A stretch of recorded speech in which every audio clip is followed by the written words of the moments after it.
إن الحمد لله نحمده ونستعينه ونستغفره ونعوذ بالله من شرور أنفسنا ومن سيئات أعمالنا من يهده الله فلا مضل له ومن يضلله فلا هادي له وأشهد أن لا إله إلا الله وحده لا شريك له وأشهد أن محمدا عبده ورسوله أما بعد فإن خير الحديث كتاب الله وخير الهدي هدي محمد صلى الله عليه وسلم وشر الأمور محدثاتها وكل محدثة بدعة وكل بدعة ضلالة وكل ضلالة في النار.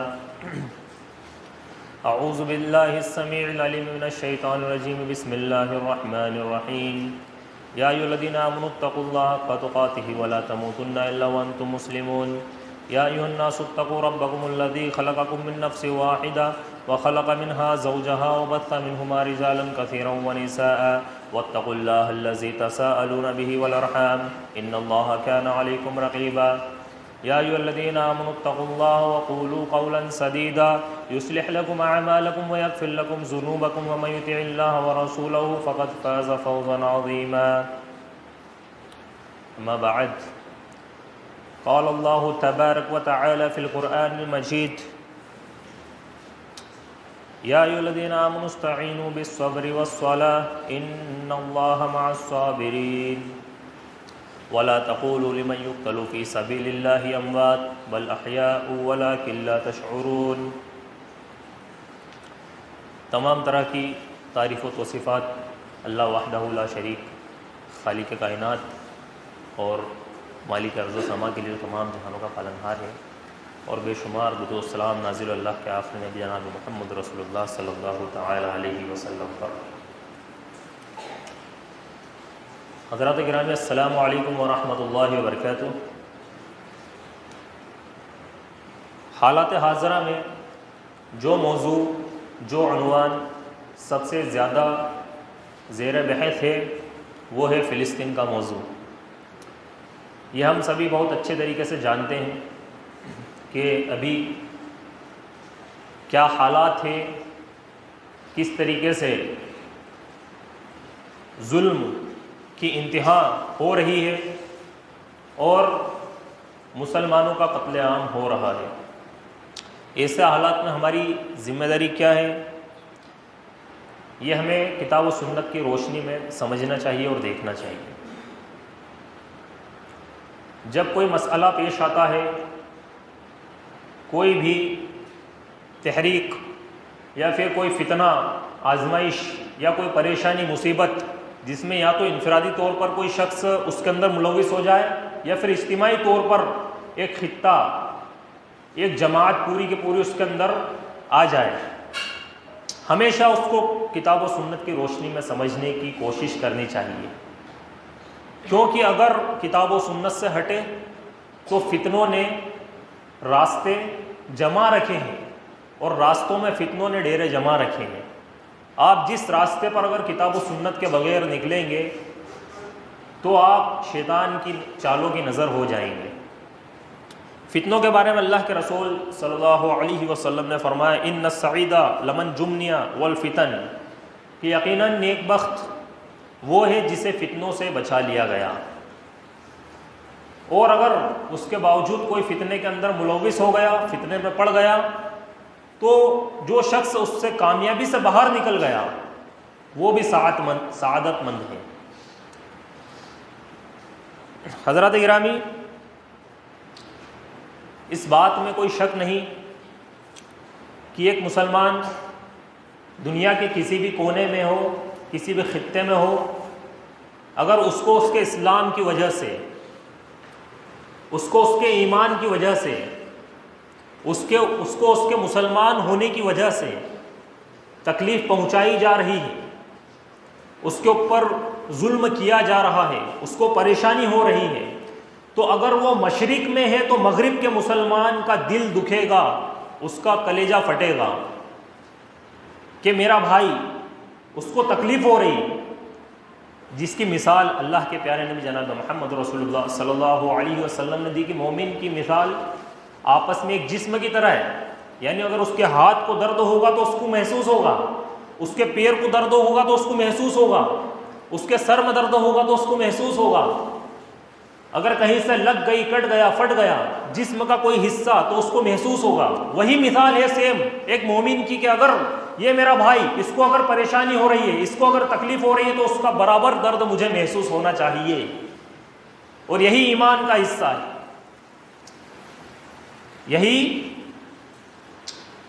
یہی جو ہے مومن کے حقوق ہے دوسرے مومن پر۔ اور اس بات کا یقین بھی ہونا چاہیے کہ ظلم یہ زیادہ دن چلنے والا نہیں ہے، ظالم کی عمر بہت کم ہوتی ہے، یہ اللہ کا قانون ہے۔ اللہ تبارک و تعالیٰ نے کتنے ہی ظالموں کو صفحہ ہستی سے مٹا کر رکھ دیا، کتنوں کو اللہ تبارک و تعالیٰ نے قیامت تک کے لیے لوگوں کے لیے نمونہ اور نشانی اور عبرت بنا دیا۔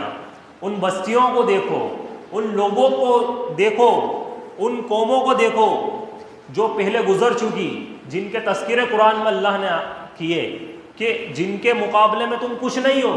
اللہ تبارک و تعالیٰ نے ان 60 ہاتھ لمبے قد والے لوگوں کو ہواؤں میں اڑا کر ان کے بھیجوں کو آپس میں ٹکرا دیا۔ اللہ اس بات پر قادر ہے۔ اللہ رب العالمین ہر چیز پر قدرت رکھنے والا ہے، تو اس بات کا یقین ہونا چاہیے کہ ظلم کی عمر زیادہ لمبی نہیں ہوتی۔ ایمان والے کو اس کے ایمان کی وجہ سے اگر آزمائش میں ڈالا جاتا ہے تو یہ اللہ تبارک و تعالیٰ کی طرف سے ہوتی ہے، اور اس قربانی کے سبب اس کے مقام بھی بلند ہوتے ہیں۔ یہ جو خون آج بچوں کا نکل رہا ہے، یہ جو معصوم بچوں کی لاشیں ہم دیکھ رہے ہیں، یہ جو خواتین اسلام، یہ مجاہد اسلام مرد اور یہ بزرگوں کی ان کے جو ہم جنازے دیکھ رہے ہیں، کیا یہ ان کا خون رائے گا چلا جائے گا؟ ان کا خون رائے گا چلا جائے گا؟ خون کا ایک قطرہ بھی ضائع نہیں ہو سکتا ہے، خون کا ایک قطرہ بھی ضائع نہیں ہو سکتا ہے اگر رضائے الہی کا طالب ہے، اگر بندے کے دل میں ایمان ہے، بندے کے دل میں توحید ہے، بندہ خالص اللہ تبارک و تعالیٰ کے لیے وہ کام کر رہا ہے، اللہ تبارک و تعالیٰ کے خالص رضا کے لیے وہ زندگی گزار رہا ہے، اور اس کے اوپر پریشانی آتی ہے، اس کا ایک خون کا قطرہ اگر گرتا ہے، اللہ تبارک و تعالیٰ کے وہ رائے گا نہیں جائے گا، وہ ضائع نہیں ہوگا، بلکہ یہ جو معصوموں کی جانیں جا رہی ہے، اللہ تبارک و تعالیٰ کے یہاں عدل ہے، اللہ تبارک و تعالیٰ کے یہاں انصاف ہے۔ اللہ کی قسم ہر ظالم پکڑا جائے گا، ہر ظالم کو اللہ تبارک و تعالیٰ پکڑ لے گا۔ آپ دیکھیں گے انفرادی طور پر یا اجتماعی طور پر جو ظلم کرتا ہے، اللہ تبارک و تعالیٰ اس کو دنیا ہی میں اوندے منہ پٹک دیتا ہے۔ کتنے ایسے واقعات ہیں کہ کیوں یہ ایسا ہوتا کیوں ہے؟ کیونکہ مظلوم جس کے اوپر ظلم ہو رہا ہے، جس کے اوپر زیادتی ہو رہی ہے، اس کے اور اللہ تبارک و تعالیٰ کے درمیان کوئی پردہ نہیں ہوتا، کوئی حجاب نہیں ہوتا، اس کی اس کی بد دعا ڈائریکٹ جا کر اللہ تبارک و تعالیٰ کے دربار میں پیش ہوتی ہے۔ اللہ تبارک و تعالیٰ اور اس کے درمیان کوئی حجاب نہیں ہوتا، اللہ تبارک و تعالیٰ اس کی مدد کرتا ہے، اور پھر ظالم کو اس دنیا کے اندر بھی سزا دیتا ہے، اور ہر مظلوم کو اللہ تبارک و تعالیٰ اس کا صلہ دے گا۔ ظلم کے بارے میں دو باتیں ہیں۔ پہلی چیز، اللہ کے یہاں صرافہ انصاف ہے، ذرہ برابر بھی ظلم نہیں۔ اللہ کے نبی صلی اللہ علیہ وسلم نے فرمایا کہ اللہ فرماتا ہے وما ربک بظلام للعبید، کہ آپ کا رب اپنے بندوں پر ظلم کرنے والا نہیں۔ نبی کریم صلی اللہ علیہ وسلم نے ایک جگہ فرمایا کہ اللہ تبارک و تعالیٰ فرماتا ہے یا عبادی انی حرمت الظلم علی نفسی وجعلتہ بینکم محرما فلا تظالموا، کہ اے میرے بندو، میں نے اپنی ذات کے اوپر ظلم کو حرام کر دیا ہے، اور تمہارے آپس میں بھی، تمہارے درمیان بھی ظلم کو حرام کر دیا ہے، پس آپس میں ایک دوسرے کے اوپر ظلم و زیادتی نہ کرو۔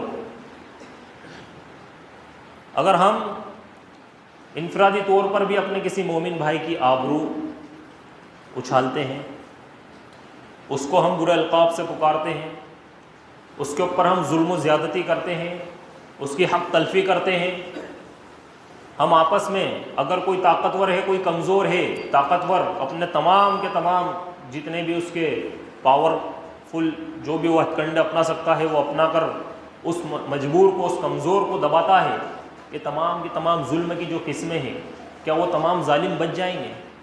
بلکہ اللہ تبارک و تعالیٰ نے ان کے اوپر بھی ظلم کو حرام کر دیا۔ اللہ تبارک و تعالیٰ نے اپنی ذات پر ظلم کو حرام کیا اور تمام لوگوں پر ظلم کو آپس میں حرام کر دیا۔ تو جو چیز اللہ تبارک و تعالیٰ نے حرام کر دی، اگر بندہ اس کو اپناتا ہے، اس کو حلال سمجھتا ہے، تو پھر اس کے بعد اللہ تبارک و تعالیٰ اس کو اپنی گرفت میں لیتا ہے، اور اِنَّ بَطْشَ رَبِّكَ لَشَدِيدٌ کہ تیرے رب کی پکڑ، اس کی گرفت بہت مضبوط ہے، اس سے نکل پانا آسان نہیں۔ اسی لیے آپس میں ہمیں چاہیے کہ ہم بڑے ہی جو ہے ان چیزوں کو ہم معمولی نہ سمجھیں کہ ہم کسی بھائی کی ایسے ہی جو ہے اس کے اوپر ظلم ہونے دیں، یا پھر ہماری طرف سے سرزد یا پھر جان بوجھ کر کوئی ظلم کسی بندے پر یا کسی بھائی پر ہو جائے، کوئی ایسی بات نکل جائے، رشتہ داری میں ہو، چاہے برادری میں ہو، چاہے جمعیت جماعت کے اندر ہو، چاہے کسی بندے کے تعلق سے ہو، چاہے وہ کوئی بھی کیوں نہ ہو، اگر ہم یہ تمام کام کرتے ہیں، اللہ تبارک و تعالیٰ کی پکڑ بڑی مضبوط ہے۔ اور اللہ کے نبی صلی اللہ علیہ وسلم ایک حدیث میں بڑی بشارت اور بڑی تسلی دیتے ہیں کہ اللہ تبارک و تعالیٰ اپنی قسم کھا کر کہتے ہیں وَعِزَّتِي وَغَلَالِي لَأَنْصُرَنَّكَ وَلَوْ بَعْدَ حِينٍ کہ میرے عزت و جلال کی قسم، میں ضرور بھی ضرور مظلوم کی مدد کروں گا، میں اس کی مدد کر کے رہوں گا۔ اللہ تبارک و تعالیٰ نے اپنی عزت کی قسم کھائی ہے، اپنے جلال کی قسم کھائی ہے، اور یہ ایک بہت بڑی بشارت ہے اللہ تعالیٰ کی طرف سے۔ یاد رکھیے یہ زندگی ہم اس کو کس نظریے سے دیکھتے ہیں۔ اللہ تبارک و تعالیٰ نے ہمیں جو سمندر کے اندر جتنا پانی ہے اس میں سے ایک قطرہ نکال کر اتنی عقل اللہ تبارک و تعالیٰ نے ہمیں تقسیم کر دی، ہم اس نظریے سے اس زندگی کو دیکھتے ہیں، اس کی سہولیتوں کو دیکھتے ہیں، یہاں کی فیسلٹیز کو، یہاں کی لگژری کو دیکھتے ہیں، یہاں کے بنگلوں کو، یہاں کی بڑی بڑی کاروں کو دیکھتے ہیں، یہاں کی بڑی بڑی شخصیتوں کو دیکھتے ہیں، مالوں کو دیکھتے ہیں۔ یہاں پر ہم کیا نہیں دیکھتے؟ کس بنیاد پر؟ اس ایک عقل کے دانے کی، اس قطرے کی بنیاد پر جو اللہ تبارک و تعالیٰ نے ہمیں دی۔ اللہ تبارک و تعالیٰ فرماتا ہے کہ اگر میرے نزدیک اس کائنات کی، اس دنیا کی حیثیت ایک مکھی کے پر کے برابر بھی ہوتی تو میں کفار کو اس کے اندر ایک لقمہ نہیں کھانے دیتا۔ اللہ تبارک و تعالیٰ کے نزدیک اس کی کوئی ویلیو، کوئی حیثیت نہیں ہے، اور وہ اپنے بندوں کو سمجھانا چاہتا ہے کہ بندوں تم غفلت سے نکلو اور دیکھو اس زندگی کی طرف جس کے سامنے یہ زندگی کچھ نہیں۔ آج ایک بندہ اپنی زندگی کو، یہاں کی زندگی کو، عارضی زندگی کو جنت بنانے میں لگا ہوا ہے۔ ہر شخص اپنے حساب سے سب فیسلٹیز یہاں پر چاہتا ہے، ہر شخص مال کے پیچھے دوڑ رہا ہے، ہر شخص مال کے پیچھے دوڑ رہا ہے، دنیاوی جاہو منصب کے پیچھے دوڑ رہا ہے۔ اگر اس دنیا کو آپ نے عارضی جنت بنا بھی لیا، اس دنیا میں آپ نے محلات کھڑے کر بھی لیے، تو کیا اس کے عوض قبر کی جنت آپ کو مل سکتی ہے؟ کس چیز کے عوض ملے گی؟ اعمال کے عوض ملے گی بھائیو دوستو۔ یہ دنیا ایک دھوکہ ہے۔ اس ٹاپک پر میں زیادہ گفتگو نہیں کر سکتا کیونکہ یہ موضوع نہیں ہے۔ تو یہاں پر مظلوم کی مدد کے لیے اللہ تبارک و تعالیٰ اپنی صفات کی قسم کھا کر کہہ رہے ہیں۔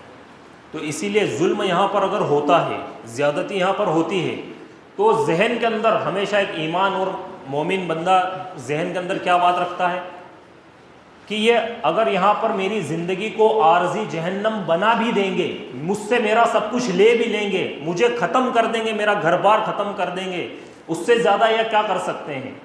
آخرت میں اللہ تبارک و تعالیٰ نے ہمارے لیے بہترین مقام، بہترین ٹھکانہ، بہترین جنت رکھی ہے۔ قبر کو ہمارے لیے جنت کا ایک باغ بنایا ہے، وہ چیزیں ہم سے نہیں چھین سکتے۔ لیکن یاد رکھیے کہ اگر ایمان کا سودا کر دیا اور دنیا کی ساری فیسلٹیز لے لی، کفار نے، دشمنان اسلام نے آپ کو موقع دے دیا، ایک تصور، ایک بات سوچ کر چلیے کہ اگر آپ کو موقع دے بھی دیا کہ جاؤ تمہیں چھوڑتے ہیں، لیکن یہ جو ہے آپ کو ایمان سے سودا کرنا پڑے گا، اگر وہ کر بھی لیا تو کب تک کی زندگی ہے؟ اس کے بعد تو پھر اللہ تبارک و تعالیٰ کے پاس جانا ہے۔ اسی لیے دوسری چیز ظلم کے تعلق سے وہ یہ ہے کہ مظلوم کی جو آہیں اور بددعائیں ہیں ان میں اور رب تعالیٰ کے درمیان کوئی حجاب نہیں ہوتا۔ نبی کریم صلی اللہ علیہ وسلم نے فرمایا اتقی دعوت المظلوم فإنہ لیس بینہا وبین اللہ حجاب، کہ مظلوم کی بد دعا سے بچو کیونکہ اس کے اور اللہ تبارک و تعالیٰ کے درمیان کوئی حجاب نہیں ہوتا۔ اللہ تبارک و تعالیٰ 101% مظلوم کے ساتھ کھڑا ہوا ہے، چاہے وہ ظلم کسی بھی کونے میں کیوں نہ ہو۔ نسل کسائی فرعون نے کی تھی کہ نہیں کی تھی؟ اللہ تبارک و تعالیٰ نے اس کو قیامت تک کے لیے عبرتناک عذاب کے اندر ملوث کر کے لوگوں کے لیے نمونہ بنا دیا۔ وہی چیز ابھی ہو رہی ہے۔ اب اگر کوئی ملک کسی کے ساتھ کھڑا ہو جائے، بڑی بڑی سپر پاور آپس میں اکٹھی ہو جائے، بڑی بڑی طاقتیں آپس میں اکٹھی ہو جائے، بڑے بڑے ہتھیار آپس میں اکٹھے کر لے، یہ کس عقل کی بنیاد پر بنائے ہیں؟ اللہ تبارک و تعالیٰ نے ایک حقیر سی عقل ایک انسان کو دی، اس عقل کی بنیاد پر وہ تمام کے تمام ہتھیار بنائے ہیں۔ اللہ رب العالمین کا لشکر غالب آنے والا ہے، تمام کے تمام اکٹھے ہو جائے تو کیا اللہ رب العالمین جس کے ساتھ ہے یہ اس سے جنگ جیت سکتے ہیں؟ آج آپ دیکھیں گے کہ حکومت جو ہے یہاں کی ظالم کے ساتھ کھڑی ہوئی ہے، ظالم کے ساتھ کھڑی ہوئی ہے، تاکہ جب وہ یہ رد عمل ہم کریں تو ہمارے ساتھ اسٹینڈ کھڑے رہیں۔ یہ ایک بنیادی بات ہے سمجھنے والی۔ ایک انسان کیا سوچتا ہے؟ مشرق کے اندر مسلمان پر ظلم ہو رہا ہے، ہم محفوظ ہیں، اور اس کو دعا بھی نہیں کرتا، دعا کے لیے ہاتھ اٹھانے میں شرم آ رہی ہے۔ مسجد کے اندر 2 رکعت ایکسٹرا پڑھ کے الگ سے نفل، اس کے اندر سجدے میں دعا نہیں کرتا، وہ سوچتا ہے کہ وہ اس کا مسئلہ ہے، میرا کیا مسئلہ ہے۔ یاد رکھیے کہ اگر اسلام لے کر آئے ہو، ایمان لے کر آئے ہو اور مومن ہو، مسلمان ہو، تو اللہ تبارک و تعالیٰ، ابھی وہ بات آئی آگے، تاکید کہہ کر کہتا ہے کہ میں ضرور آزماؤں گا، میں ضرور آزماؤں گا۔ ایسا نہیں ہے کہ صرف یہ کہہ دیا زبان سے کہ لا الہ الا اللہ محمد رسول اللہ، خالی حق ادا ہو گیا، بلکہ اگر آنے والی جنت چاہیے، وہ نانی کا گھر تو ہے نہیں کہ بڑی آسانی سے ہمیں مل جائے گا، جنت کے لیے محنت کرنی ہوگی، اور وہ اس زندگی کے اندر کرنی ہوگی۔ ہم کیا سوچتے یہ بھی جنت، وہ بھی جنت، سب جنت، یہ بھی جنت بنا لو، اس کو بھی بنا لو۔ یہاں پر جو شخص اللہ تبارک و تعالیٰ، کیونکہ اللہ کے نبی صلی اللہ علیہ وسلم نے فرمایا کہ اللہ 2 طرح کے خوف ایک بندے کے لیے جمع نہیں کرے گا، اور 2 طرح کے امن ایک بندے کے لیے جمع نہیں کرے گا، کہ جو زندگی میں اللہ کے خوف سے جیا، اللہ اس کو آخرت میں امن عطا کر دے گا، اور جو زندگی میں اللہ سے بے خوف ہو کر امن سے جیا، اللہ تبارک و تعالیٰ اس کو آخرت میں خوف عطا کر دے گا۔ اسی طریقے سے اللہ تبارک و تعالیٰ فرماتا ہے کہ کتب اللہ لأغلبن انا ورسلی، کہ اللہ نے یہ فائنل لکھ دیا ہے کہ میں اور میرے رسول ہی غالب آنے والے ہیں۔ انا لننصر رسلنا والذین آمنوا، ہم ضرور مدد کریں گے اپنے رسولوں اور ایمان لانے والوں کی۔ تو ظلم و زیادتی، قتل و غارت گری، مظلوم کی حق تلفی، مصیبتیں اور آزمائشوں کے تعلق سے قرآن کریم کی آیتوں میں اللہ تبارک و تعالیٰ نے 2 باتوں کا خاص طور پر ذکر کیا ہے۔ پہلی چیز ہے صبر، اور دوسری چیز ہے تقویٰ۔ اللہ تبارک و تعالیٰ فرماتا ہے کہ لَتُبْلَوُنَّ فِي أَمْوَالِكُمْ وَأَنفُسِكُمْ وَلَتَسْمَعُنَّ مِنَ الَّذِينَ أُوتُوا الْكِتَابَ مِنْ قَبْلِكُمْ وَمِنَ الَّذِينَ أَشْرَكُوا أَذًى كَثِيرًا وَإِن تَصْبِرُوا وَتَتَّقُوا إِنَّ ذَلِكَ مِنْ عَزْمِ الْأُمُورِ، کہ تم لوگوں کو ضرور آزمایا جائے گا، تمہیں مالوں کے ذریعے بھی آزمایا جائے گا، تمہیں جانوں کے ذریعے بھی آزمایا جائے گا، اور تم ضرور تم سے پہلے جو اہل کتاب یہود اور نصارہ اور جنہوں نے شرک کیا، ان کی طرف سے بہت تکلیف دہ باتیں سنو گے اور ان حادثات سے گزرو گے۔ اگر تم صبر سے کام لو گے اور تقوی اختیار کرو گے تو یہ بہت بڑے عظیمت والی کام ہے، یہ بہت بڑا ارباب عظیمت والی کام ہے۔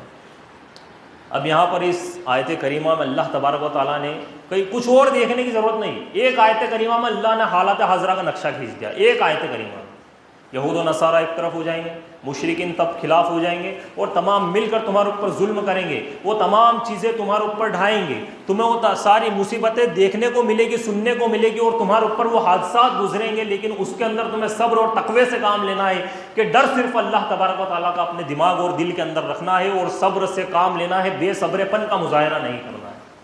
یہاں پر یہ مطلوب اللہ تبارک و تعالیٰ نے قرآن مجید کے اندر کیا۔ قرآن ہماری ہر جگہ رہنمائی کرتا ہے، اور یہ بات اللہ تبارک و تعالیٰ نے پہلے بیان کی کہ تمام چیزیں پیش آئے گی، اور پھر آگے فرمایا کہ یہ بہت بڑے عظیم عظمت والی بات ہے. اب یہ صبر کا کیا معنی ہے؟ کیا ہم ہاتھ پر ہاتھ دھرے بیٹھے رہے؟ صبر کا معنی یہ ہے کہ لاکھ ہمیں ہر طرف سے پریشانیاں آئے، یہود و نصارہ کی طرف سے ہمیں، مشرکین کی طرف سے ہمیں پریشان کیا جائے، تکلیف کے اندر ڈال دیا جائے، لیکن اپنے دین پر مضبوطی سے جمے رہنا یہ صبر ہے. بلکہ ایسا نہ کرے کہ مصیبت کے اندر اب آ گئے، اب ہم یہ سوچ رہے ہیں کہ ہمارا سب کچھ تو تباہ کر دیا، سب کچھ تو برباد کر دیا، ہمارا گھر چلا گیا، ہمارا کاروبار چلا گیا، ہماری بیوی چلی گئی، ہمارے بچے چلے گئے، ہمارا باپ چلا گیا، اکیلا میں موجود ہوں. یا تو گھر کے اندر کوئی بچہ بچا، اس کا خاندان ختم ہو گیا، یا گھر کے اندر کوئی بزرگ بچا، اس کی ساری نسل ختم ہو گئی. یہ آج دیکھنے کو مل رہا ہے کہ نہیں غزہ کے اندر؟ بتائیے آپ. ایک بچہ موجود ہے، اس کا باپ چلا گیا، اس کے دادا دادی چلے گئے، چاچا چاچی چلے گئے، ماں سامنے ہے اور ماں بھی ابھی مرض الموت کے اندر مبتلا ہو چکی ہے. بچہ ہے 6 سال کا بچہ، ویل چیئر لے کر ساتھ میں چل رہا ہے. اللہ اکبر. کیا اس سے بڑی قیامت اس بچے کے اوپر اور کیا گزرے گی؟ اس سے بڑی قیامت اس بچے کے اوپر اور کیا گزرے گی؟ تو یہیں پر تو اللہ تبارک و تعالیٰ نے ہم سے صبر کا مطالبہ کیا، تقوی کا مطالبہ کیا.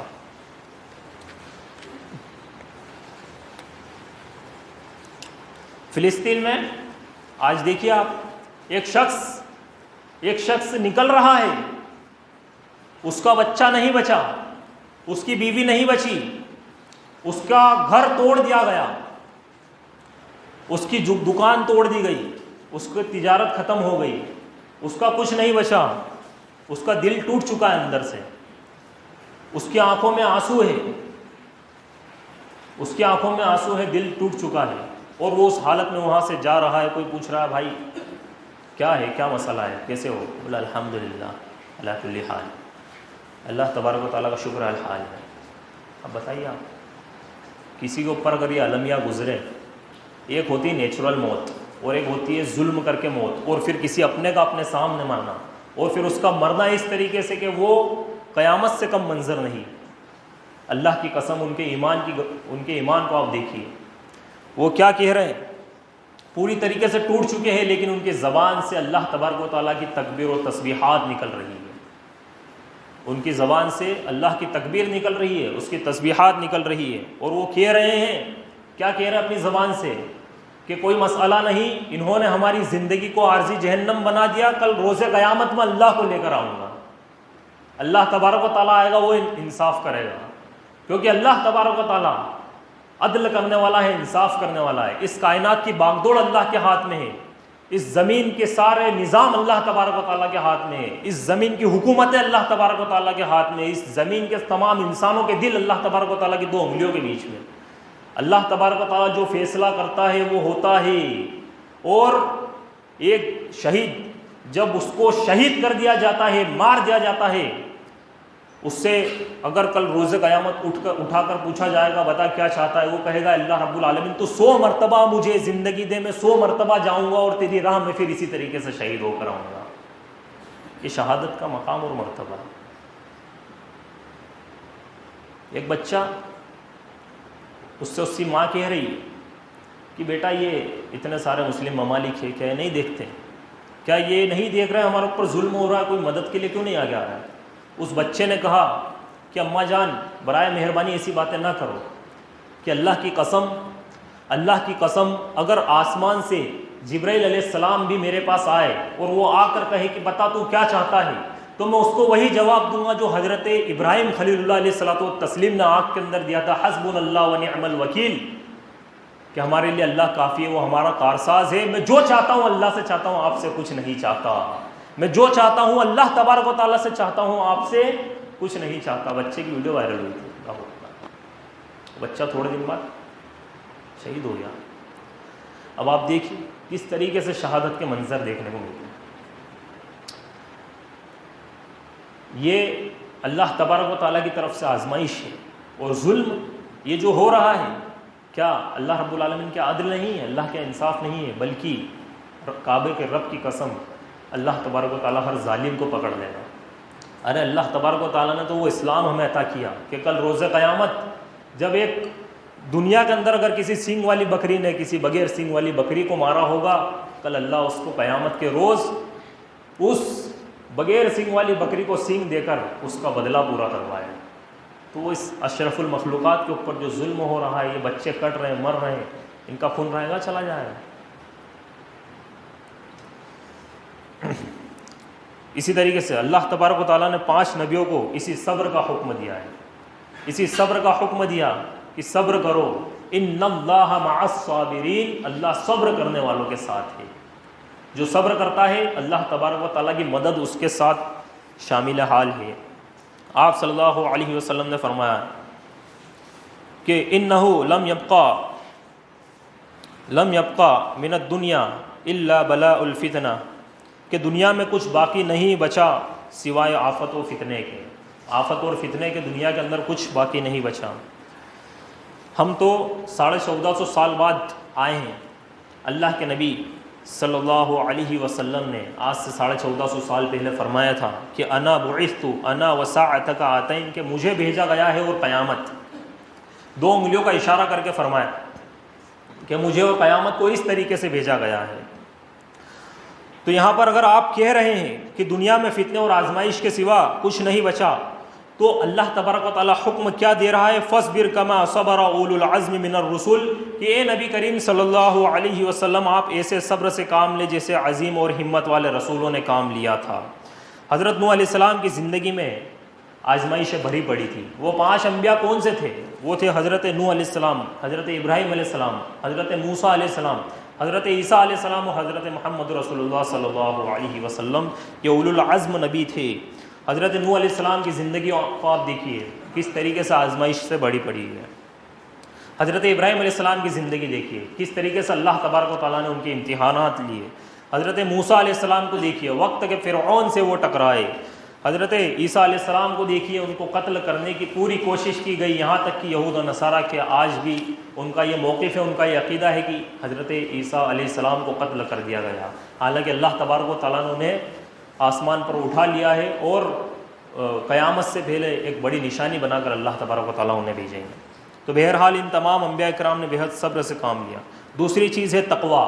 وَتَزَوَّدُوا فَإِنَّ خَيْرَ الزَّادِ التَّقْوَىٰ وَاتَّقُونِ أُولِي الْأَلْبَابِ، کہ سامان سفر ساتھ لے کر چلو، اور سب سے بہترین سامان سفر اللہ تبارک و تعالیٰ کا ڈر ہے، اللہ تبارک و تعالیٰ کا تقویٰ ہے. تو اے عقل مندو میرا تقویٰ اختیار کرو، اللہ تبارک و تعالیٰ کیا ہے.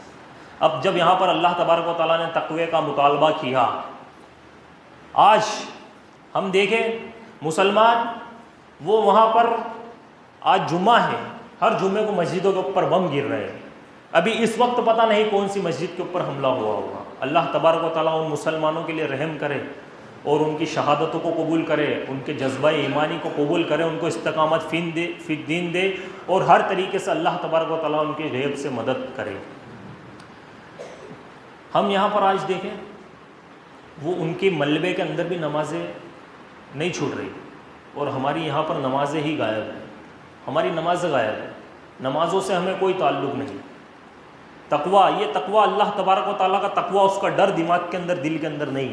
اللہ تبارک و تعالیٰ کا اگر ڈر دل کے اندر ہوتا، ایک بندہ اللہ کے اتنے عظیم تحفے کو جو کہ معراج پر اللہ تبارک و تعالیٰ نے اللہ کے نبی جناب محمد رسول اللہ صلی اللہ علیہ وسلم کو بلا کر عطا کیا، وہ ہم نہیں چھوڑتے.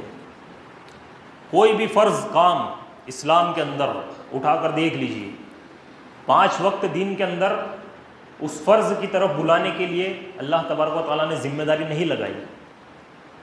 لیکن یہاں پر 5 وقت ایک مؤذن کو کھڑا کیا اللہ نے کہ بلاؤ حی علی الصلاح حی علی الفلاح، آؤ نماز کی طرف، آؤ کامیابی کی طرف. اور یہی کامیابی ہے، اور ہم اسی کو چھوڑ کر دنیاوی کامیابی کے پیچھے بھاگ رہے ہیں، اور اسی کے بغیر ساری جتنے بھی سکون ہم چاہتے ہیں سب مشکل نہیں مل سکتے. بغیر نماز کے ایک مومن اگر اپنے آپ کو مومن کہتا ہے، مسلمان کہتا ہے، وہ سکون سے رہ ہی نہیں سکتا اگر نماز اس کی زندگی کے اندر نہیں ہے. اللہ کے نبی صلی اللہ علیہ وسلم نے فرمایا کہ ایک شخص، جب میں معراج پر گیا، ایک شخص بیٹھا تھا، اس کے سر پر ایک فرشتہ پتھر مار رہا تھا اور اس کے سر کو کچل رہا تھا. جب وہ سر پوری طریقے سے کچل جاتا، پھر اس کے سر کو صحیح کیا جاتا، پھر اس کو مارا جاتا، اور یہ مسلسل یہ عذاب اس کے اوپر چل رہا تھا. اللہ کے نبی صلی اللہ علیہ وسلم نے پوچھا یہ کون ہے؟ تو کہا گیا کہ الذی یأخذ القرآن ویرفضہ وَيَنَامُ عَنِ الصَّلَاةِ الْمَكْتُومَةِ کہ یہ وہ شخص ہے جو قرآن تو پڑھتا تھا لیکن فرض نماز کے وقت یہ سویا رہتا تھا، یعنی فرض نمازوں سے یہ غافل تھا، اس کو یہ چھوڑ دیا کرتا تھا، اس لیے آج اس کو یہ عذاب دیا جا رہا ہے۔ دائمی عذاب کے اندر اللہ تبارک و تعالیٰ ملوث کر دے گا تاریک نماز کو، جو شخص نماز ترک کرتا ہے۔ اسی طریقے سے اللہ کے نبی صلی اللہ علیہ وسلم نے فرمایا، مشہور روایت ہے، استر الصلوات علی المنافقین صلاۃ الفجر و صلاۃ العشاء، کہ منافق کے اوپر سب سے بھاری اگر کوئی نماز گزرتی ہے تو وہ فجر کی نماز اور عشاء کی نماز ہے۔ اگر فجر کی نماز میں دل نہیں کر رہا اٹھنے کا، اور اگر اسی دن فلائٹ آ جائے کسی دن اسی وقت 5 بجے یا 6 بجے، یا پھر کہیں باہر ارجنٹ سے جانا ہو اور ہم ایک دم سے اٹھ جائے، تو سمجھ جائیے کہ یہ منافقت کی علامت ہمارے اوپر ڈیرے ڈال چکی ہے کہ اب ہمارا دل نماز میں نہیں لگتا۔ فجر اور عشاء کی نماز کا اللہ کے نبی صلی اللہ علیہ وسلم نے ذکر کر کے فرمایا۔ اسی طریقے سے بزار کی روایت میں ہے، نبی کریم صلی اللہ علیہ وسلم فرماتے ہیں، الذین تتثاقلت رؤوسهم عن الصلاۃ، جن لوگوں کے سر نماز کے وقت بھاری ہو جاتے ہیں، یہ ان کے منافق ہونے کی علامت ہے، یہ ان کے منافق ہونے کی علامت ہے۔ اور یہاں پر حضرت عمر رضی اللہ تعالیٰ عنہ حذیفہ بن یمان سے پوچھ رہے کہ حذیفہ یہ بتاؤ کہ جو اللہ کے نبی جناب محمد رسول اللہ صلی اللہ علیہ وسلم نے منافقین کی تمہیں لسٹ بتائی ہے، کہیں اس کے اندر عمر کا نام تو نہیں ہے؟ کون عمر؟ جن کو دیکھ کر شیطان راستہ بدل دیا کرتا تھا۔ کون عمر؟ کہ اگر نبی ہوتے کوئی نبی صلی اللہ علیہ وسلم کے بعد تو وہ عمر ہوتے۔ ان کا معاملہ کیا ہے کہ منافقین کی لسٹ میں میرا نام تو نہیں ہے، اور یہاں پر سر بھاری ہو جاتا نماز کے وقت۔ نماز کے وقت ایک بندہ اپنے بھلی کام کا کتنا ہی لوڈ ہو، اس وقت سر بھاری نہیں ہوگا، کیونکہ وہ مال کی اس کے نزدیک اہمیت ہے، نماز کی اہمیت نہیں ہے۔ تو چند باتیں رکھ کے اپنی بات کو ختم کروں گا۔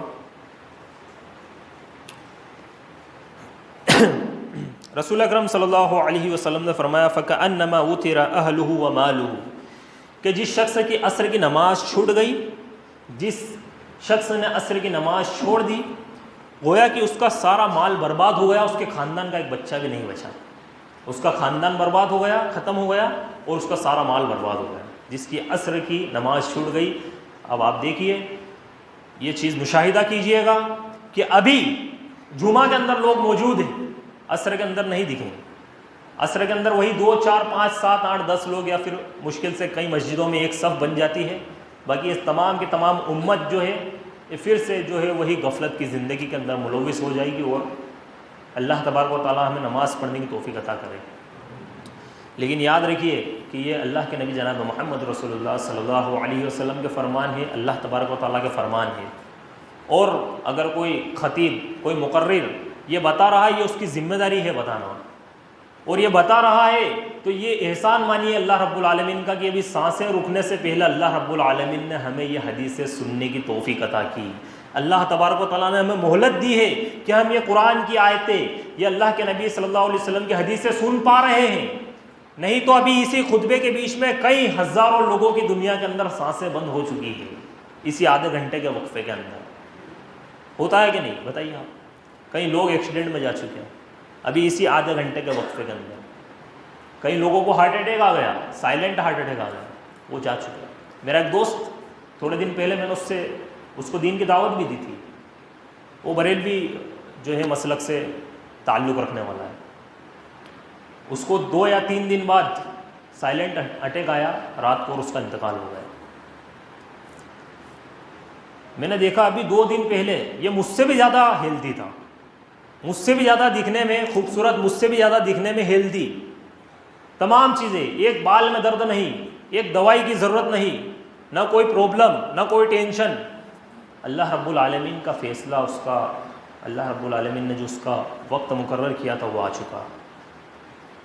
تو یاد رکھیے، یہ تو موتیں ہمارے سامنے ہوتی ہے، اس کے باوجود ایک شخص اگر یہ کہتا ہے کہ ارے مولوی صاحب نماز کی کیوں بول رہا ہوں میں، ارے نماز کی بولنا ایک مسلمان کو مطلب یہ کہ مچھلی کے بچے کو تیرنا سکھانا، مچھلی کے بچے کو تیرنا سکھانا۔ اور یاد رکھیے یہ سر ہم اللہ رب العالمین کے سامنے جھکاتے ہیں، یہ سجدہ ہم اللہ رب العالمین کو کرتے ہیں، یہ پیشانی جب سجدے میں جاتی ہے تو اس سے عزت ہماری بڑھتی ہے، اللہ رب العالمین کی عزت پہلے ہی سے اعلیٰ۔ سجدوں کی ضرورت اللہ کو نہیں، سجدوں کی ضرورت کس کو ہے؟ مجھے ہے۔ اگر میں سجدہ کروں گا، اگر میں اللہ رب العالمین کی عبادت کروں گا تو اس سے فائدہ کس کا ہے؟ اس سے فائدہ میرا ہے، اللہ رب العالمین کا کوئی فائدہ نہیں، کیونکہ اللہ کے نبی صلی اللہ علیہ وسلم نے فرمایا کہ جتنے بھی بنی نوع آدم انسانی ہیں پوری دنیا کے اندر، اگر تمام کے تمام نافرمان بن جائے اور نافرمانی پر اتر آئے اور تمام کے تمام اللہ اور اس کے رسول کے خلاف بغاوت چھیڑ دے، تمام کے تمام اللہ اور اس کے رسول کے باغی ہو جائے، تو بھی وہ اللہ رب العالمین کو عاجز نہیں کر سکتے، ذرہ برابر بھی عاجز نہیں کر سکتے۔ اور تمام کے تمام اگر متقی بن جائے، نیک بن جائے، تو اللہ کی شان پہلے ہی سے اعلیٰ ہے۔ تو یہ مسئلہ یہ ہے کہ اللہ رب العالمین نے جو یہ عبادتیں دی اور اس زندگی کے اندر سب سے بڑی چیز توحید ہمیں دے دی، تو اگر ہم اس پر چلیں گے تو اس پہ چلنے کا فائدہ ہمیں ہے۔ اور بھی بہت ساری باتیں تھیں، آخر میں اللہ رب العالمین سے دعا ہے کہ اللہ ہمیں کہنے اور سننے سے زیادہ عمل کرنے کی توفیق عطا فرمائے، آمین تقبل یا رب العالمین۔